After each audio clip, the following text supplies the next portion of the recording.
I'm gonna tie up what I was talking about when I was talking about how when you're going through trauma and you feeling pain, no one else is supposed to understand what you're going through. You're supposed to understand what you're going through. Someone else is gonna need you, and they're gonna need your understanding. They're gonna need your strength. And how the hell did you survive through this when you have nobody? You can call anybody when it goes bad, but when it goes good, you absolutely have nobody, right? And I was talking about when I was younger, how the dudes in the neighborhood was picking on me, and it caused me and my cousin to get into a fight over something that I didn't do, right? But I was a part of it because I was the butt of the joke. So since it happened to me and my cousin couldn't beat the other kids up, me and him got into a fight. And when you go through things, and I was just thinking about that part, right?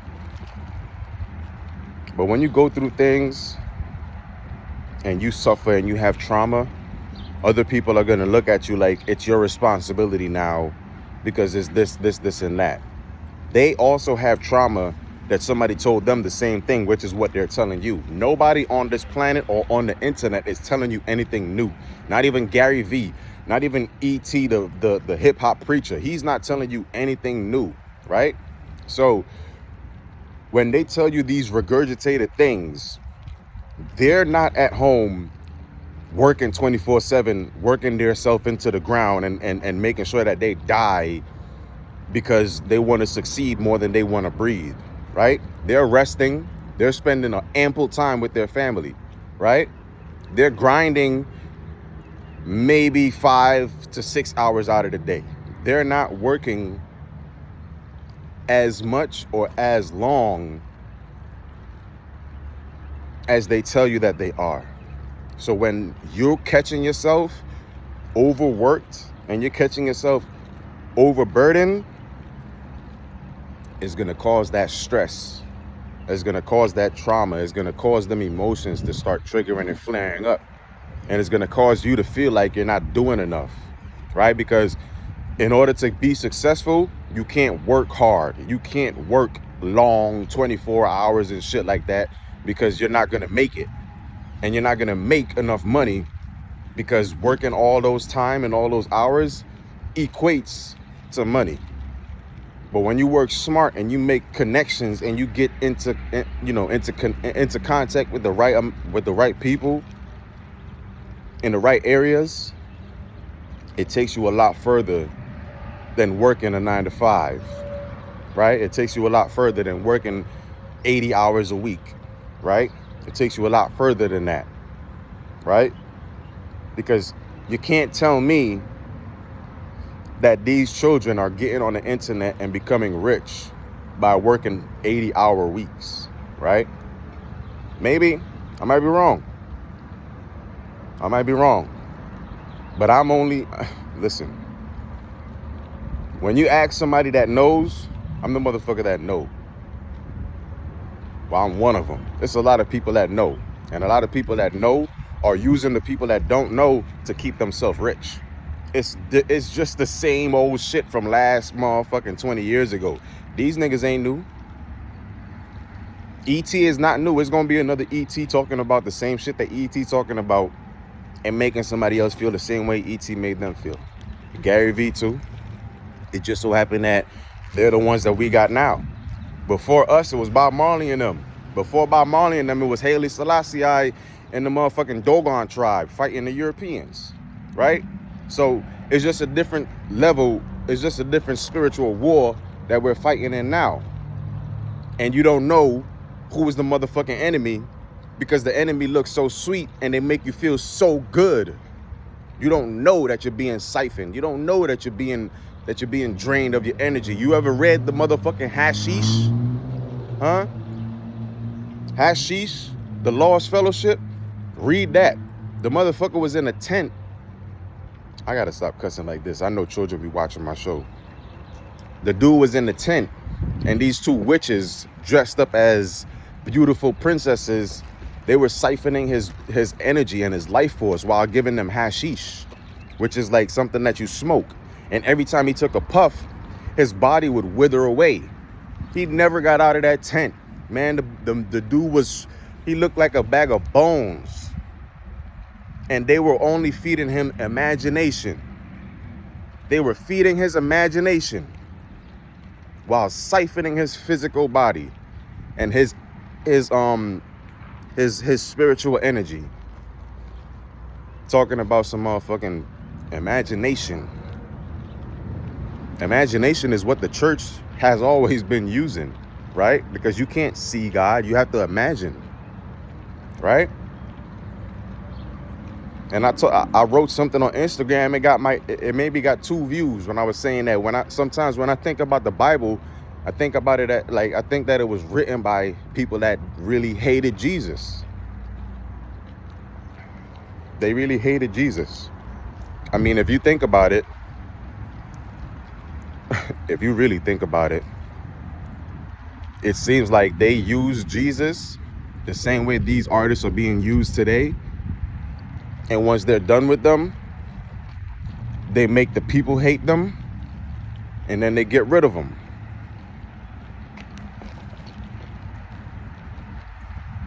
Y'all can believe whatever y'all want. I'm not here for that. I'm here to tell y'all I told you so. I've been telling people I told you so over 30 years. And every single time, nobody ever thought that I was going to be right. People are giving credit. Man, I don't care. I guess a lot of people predicted the Knicks would win this motherfucking season, right? Nobody was saying that the Knicks was gonna win last season, nor this season, until the Knicks was in literally the finals. That's when everybody started talking about, oh, the Knicks is gonna win. Y'all had no faith, and y'all call yourself Knicks fans. Y'all don't know, or y'all don't have enough faith in yourself to know that y'all team is gonna win. That's probably why they ain't winning so long. Only Spike Lee in motherfucking New York proud to be a Knicks fan. I was proud to be a Giant fan and a Laker fan. The niggas talking shit about the Giants and the Lakers. Gary Vee is still a Jet fan, and people talk, the Jets ain't won in 20,000 days. I don't know how that counts in time, but they showed the picture and they showed the last time New York won the title, and it said for the Jets 20,000 days, right? For the Raiders, they never won a championship. So Ice Cube is a Raider fan. That's a loyal motherfucker. When the Raiders win, only Ice Cube could ever talk about, oh, I always knew the Raiders was gonna win, right? It's just a matter of when, right? Only Lorraine SD, she a Raider fan. Even Giants fans were getting made fun of, but when you talked about a Raider fan, we felt good. Because at least the Giants got a motherfucking championship. The Raiders got nothing, but the Raiders fans, they die hard Raiders fans, and they have nothing, right? So imagine when the Raiders win the championship. You ain't gonna be able to tell nobody shit. You ain't gonna be able to tell a Raider nothing. They might just go and ride on a whole bunch of motherfuckers that was talking shit. They might just go burn some shit down, right? Because it's been so long. But it's all about imagination, right? How deep is your love for yourself for you to be able to dive into your world and your universe to imagine some shit happening? Huh? Can you imagine? That's all I've been trying to do, y'all.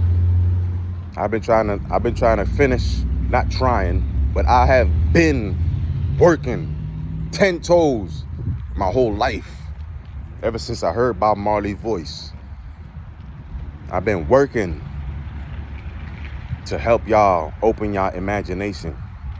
Because I promise you, when I used to get punished and my dad told me I couldn't watch TV, I had to sit in a room. I used to sit by the door and sit my back against the wall and listen to the TV. And I used to see the fucking scenes. I used to be able to imagine how the scenes would look with how they were talking in my ear, with how the things were sounding, how the bombs were going off, you know, whatever was going on, the guns shooting, people running, screaming, talking.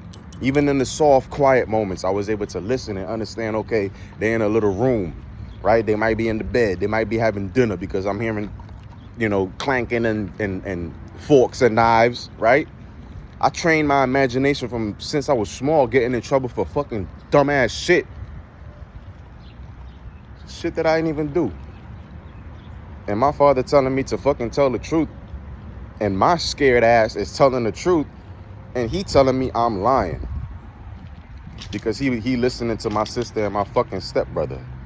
But that's nothing, right? That's the shit that I was talking about. The trauma that happens to you. And then when people talk about how, oh, it's your responsibility now. It's not. It's your responsibility to be there for somebody that's going through the same thing. That's why I was there for my nephews. Because my sister was doing the same fucking thing to my step nephew. And it broke my fucking heart. It broke my fucking heart. But it's neither here nor there. When you go through what you go through and you have your trauma, don't ever let nobody tell you that it's your responsibility to fix it or to heal it. Nah. You're learning how to live with it. And how you live with it is you don't stop living. You see that shit? You see that hurt and that trauma? Can't even put this shit into words right now. When you feel that trauma, you gotta let that shit fuel you to be even more happy.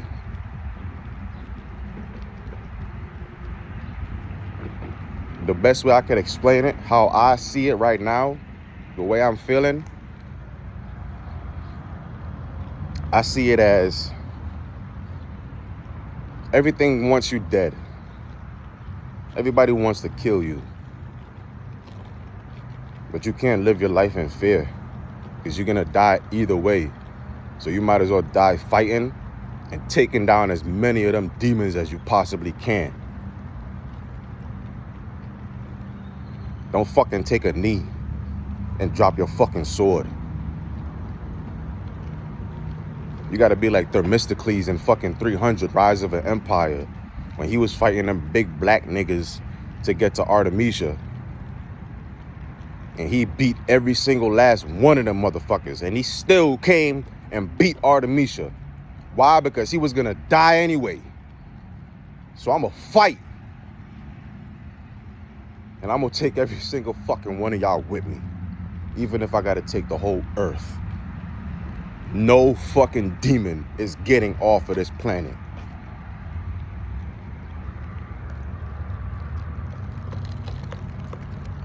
They can shoot rockets into the sky all they want. Nobody leaving. Every single one of them rockets gonna blow up. I don't give a fuck where they went. They ain't leave Earth's atmosphere because the moon and the sun is sitting inside of the fucking atmosphere of Earth. I don't give a fuck what you think. I don't give a fuck if you believe the earth is flat or round. Fuck you.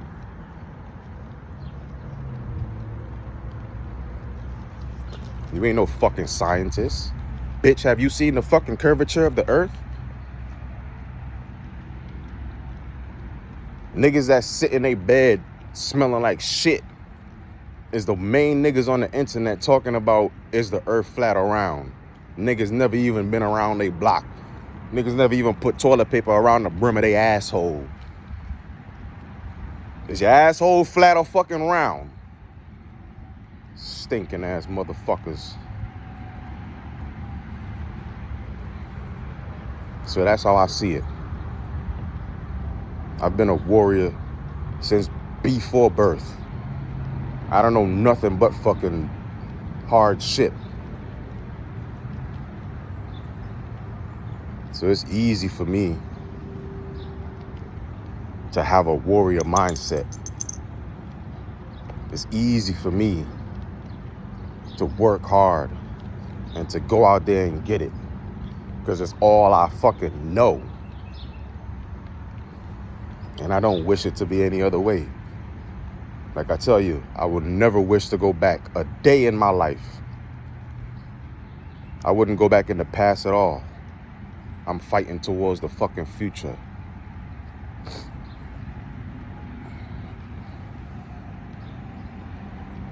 Fighting towards the future and towards a future that the children can take and they can continue to uphold like I'm upholding now. Bob Marley and them came before, and I'm upholding what Bob Marley stood for. I'm upholding what Marcus Garvey, Haile Selassie, Movado, Sizzla, Capleton, all of them standing for. So after me, the children that listen to me and find me, they're gonna stand up too. That's why so many people is blocking the shit that I do. And they trying so fucking hard. And it's literally only me, and it's a whole bunch of fucking them. And they all weak. And ain't none of them could face me.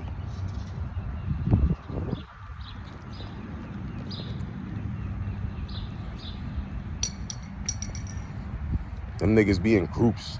You see me out here, I'll be by myself, nigga. I'll be walking in the street to the store, to the grocery store. Wherever the fuck I go, I'll be going by myself. No matter what time it is. Even when I was younger. Niggas was scared, talking about, oh, you can't walk there by yourself. Make sure y'all go together. Nigga, I'm going with my box cut in my pocket and my hand on that shit clutched. Ready to fucking die. Because I know this fucking shit is death.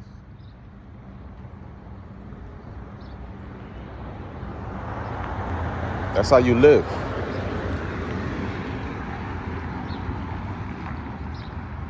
You live by being ready to die. Because at any time, it could be your last. So fucking live.